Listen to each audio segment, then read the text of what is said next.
नमस्कार शेतकरी मित्रांनो, आपल्या विश्वासू चॅनल सत्याची शेतीमध्ये तुमचं मनापासून स्वागत आहे। मित्रांनो, सध्या देशात आणि जगात ट्रेड डील म्हणजेच आंतरराष्ट्रीय व्यापार कराराची चर्चा जोरदार सुरू आहे।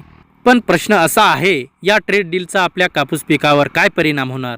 कापसाचे भाव वाढणार की घसरणार आणि शेतकऱ्यांना फायदा होणार की तोटा? आजचा हा व्हिडिओ प्रत्येक कापूस उत्पादक शेतकऱ्याने शेवटपर्यंत पाहायलाच हवा। ट्रेड डील म्हणजे काय? सोप्या भाषेत सांगायचं झालं तर ट्रेड डील म्हणजे दोन देशांमध्ये किंवा अनेक देशांमध्ये होणारा व्यापार करार। यामध्ये ठरवलं जातं कोणता माल किती प्रमाणात आयात निर्यात होईल, त्यावर किती कर टॅक्स लागेल आणि कोणत्या देशाचा माल स्वस्त येईल। हा सर्व व्यापार बहुतेक वेळा वर्ल्ड ट्रेड ऑर्गनायझेशनच्या अनुसार चालतो। कापसावर थेट परिणाम होईल का? तर मित्रांनो, भारत हा जगातील मोठा कापूस उत्पादक देश आहे। भारतामधील लाखो शेतकरी कापसावर अवलंबून आहेत।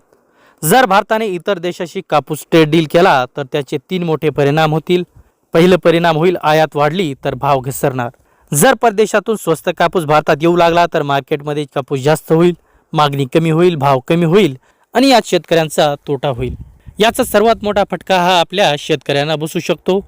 दुसरा परिणाम आहे, निर्यात वाढली तर भाव वाढू शकतात। जर भारतातून परदेशात कापूस निर्यात वाढली तर मार्केटमध्ये कापूस कमी होईल, मागणी जास्त होईल, भाव वाढतील आणि शेतकऱ्यांना याचा फायदा होईल। पण हे तेव्हाच शक्य आहे जेव्हा सरकार निर्यातीवर बंदी घालत नाही। तिसरा आहे MSP आणि सरकारी धोरणावर परिणाम। ट्रेड डील झाल्यावर सरकार आंतरराष्ट्रीय बाजार पाहून निर्णय घेते।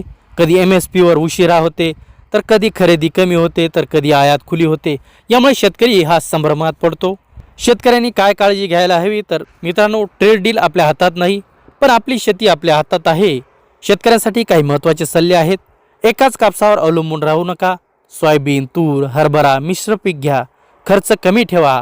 बाजारभाव पाहूनच विक्री करा। जो शेतकरी माहिती घेऊन शेती करतो तोच पुढच्या काळात टिकणार आहे। मित्रांनो, दिल्ली आणि परदेशात होणारा निर्णय आपल्या शेतात परिणाम करतो, पण जागरूक शेतकरी कधीच तोट्यात जात नाही। म्हणूनच माहिती घ्या, समजून घ्या आणि योग्य निर्णय घ्या।